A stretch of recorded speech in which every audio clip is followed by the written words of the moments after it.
Welcome back. We have a question here and it reads, in a Haber process, nitrogen gas reacts with hydrogen gas to produce ammonia gas.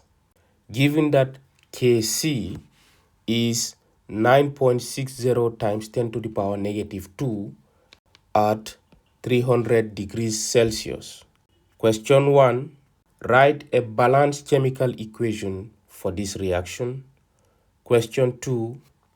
Write an equilibrium constant Kc expression for the equilibrium at 300 degrees Celsius. Question 3. Write an equilibrium constant Kp expression for the reaction at 300 degrees Celsius. Question 4. Calculate the Kp for this reaction.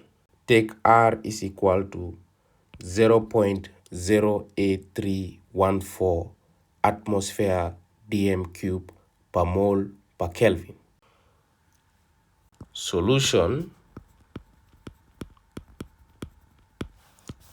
In this reaction, we have nitrogen gas that reacts with hydrogen gas to produce ammonia, which is NH3. Okay, so that is the nature of the reaction. But since we are talking about equilibrium, so it means that the rate of forward reaction must also be equal to the rate of the backward reaction. So the next thing we have to do is to see if the equation is balanced. Okay, so this is the first question, question 1. Is it balanced? How do we check that? We have 2 nitrogen here. Nitrogen is just 1 here. It will be wise to write 2 here to see if nitrogen is balanced.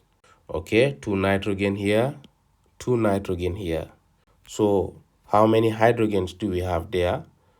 2 times 3 is 6, so we have 6 hydrogen here, but we have 2 here. So how can we balance the hydrogen? Is by writing 3 here, so that 3 times 2 becomes 6. Okay, to check it again, nitrogen 2 here, nitrogen 2, 3 times 2 is 6, so we have 6 hydrogen here. 2 times 3 is 6, so we have 6 hydrogen here. So this is the balanced chemical equation for this reaction. That is the first question.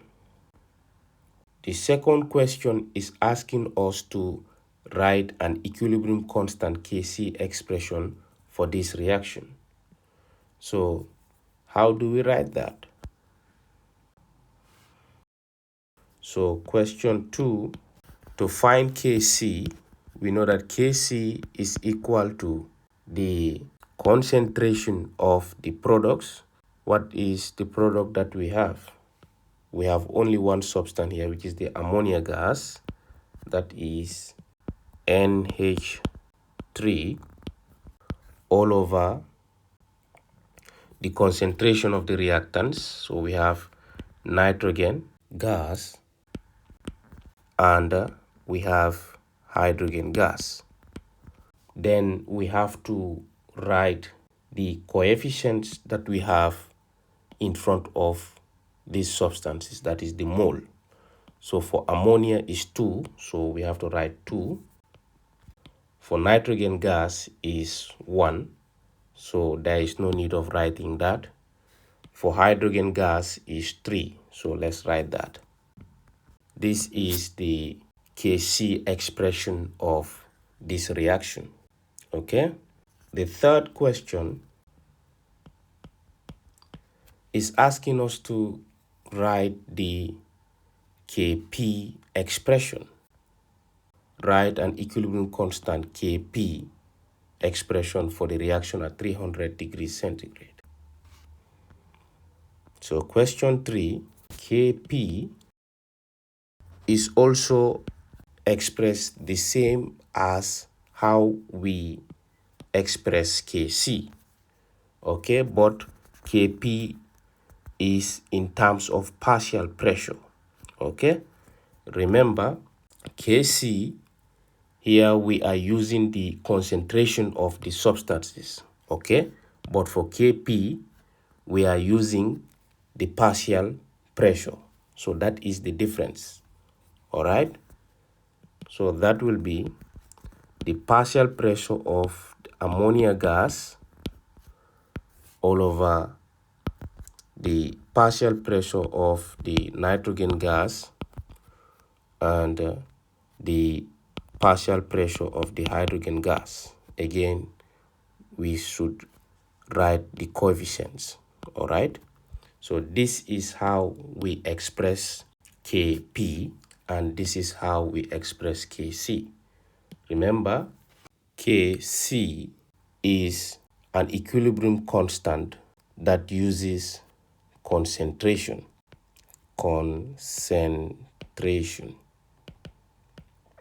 Okay? It uses concentrations of the substances, while Kp uses partial pressure, the partial pressures. All right? So what does Kc or Kp tell us? If you calculate Kc and you have a value that is greater than 1, it means at equilibrium, you have more of the products than the reactants, okay? So this means that the reaction is favored in the forward direction. So which means more of the nitrogen and the hydrogen gas will be reacting to produce ammonia. So the production of ammonia is what is predominant, okay? But if Kc is less than 1, it means the equilibrium mixture contains mostly the reactants, if at all Kc is less than 1. So in that case, we say that the reaction is favored in the reverse direction. That is, we are going to have the ammonia gas decomposing to produce more of nitrogen gas and hydrogen gas. Okay?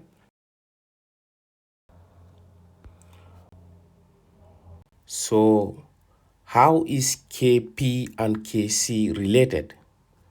Well, the equation that relates Kp and Kc, as it is also our question number 4, is that Kp is equal to Kc RT delta N. Okay? The equilibrium constant for the partial pressure is equal to the equilibrium constant for concentrations multiplied by R, which is also a constant, multiplied by the temperature to the power N, where this delta N is equal to the moles of gaseous product or products minus the moles of gaseous reactant or reactants. Okay? So what does that mean? To find the delta N, you have to calculate the total moles of the gaseous products minus the total moles of the gaseous reactants or reactant. All right? Now, if we go back to the equation,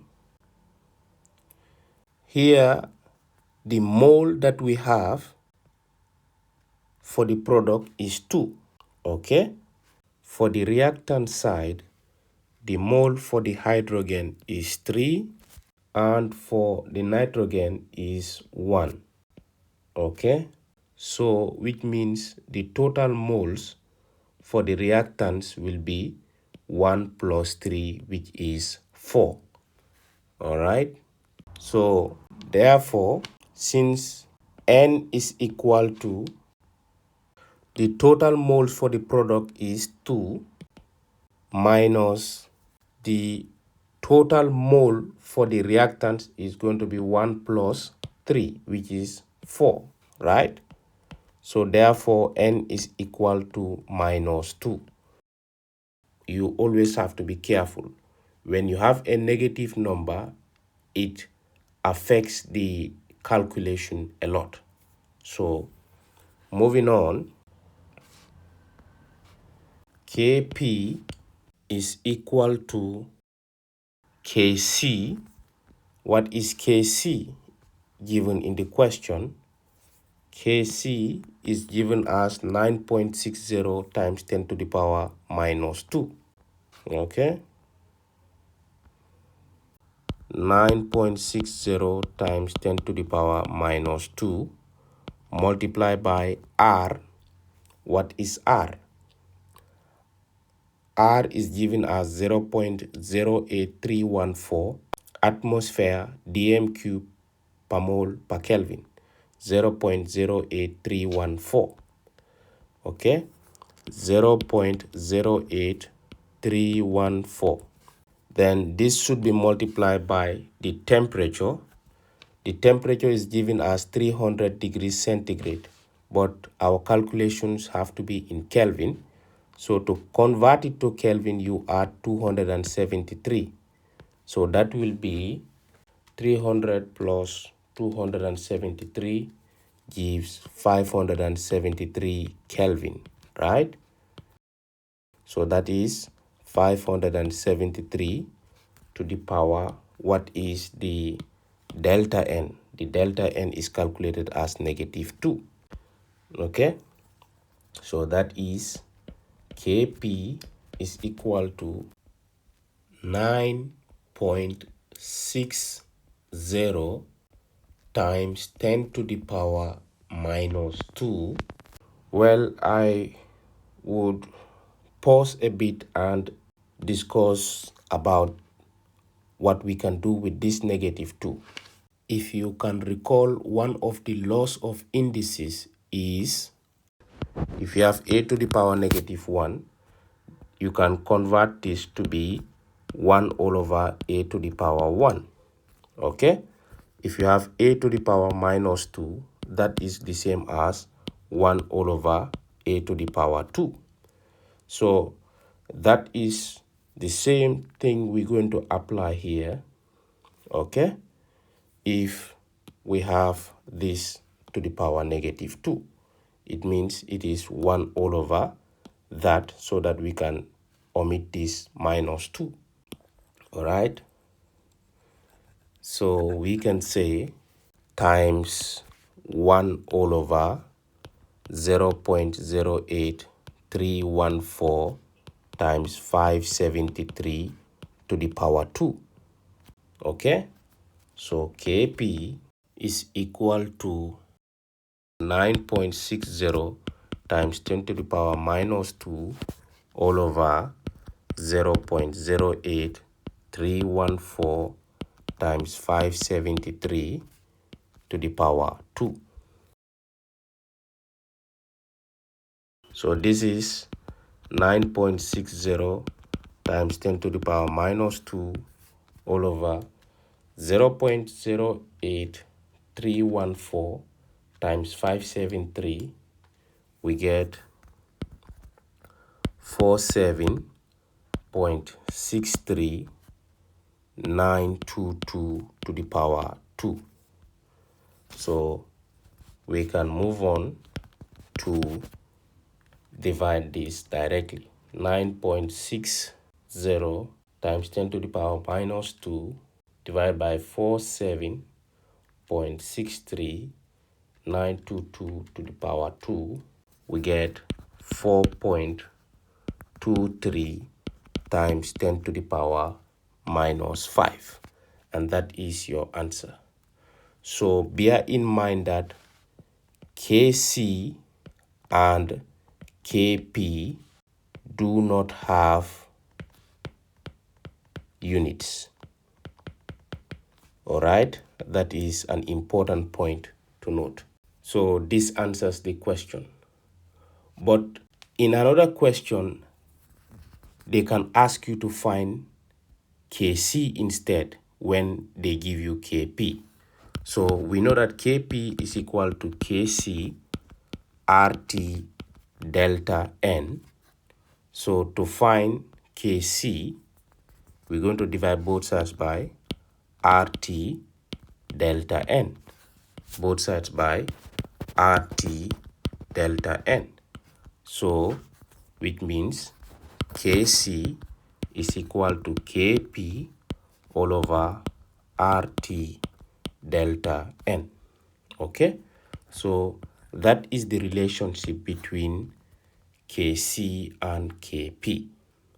If one of them is given, you can find the other one. All right, and always be careful when calculating the delta N, because whether it is positive or negative, it will affect your answer a lot. Okay, thank you very much for listening to this video.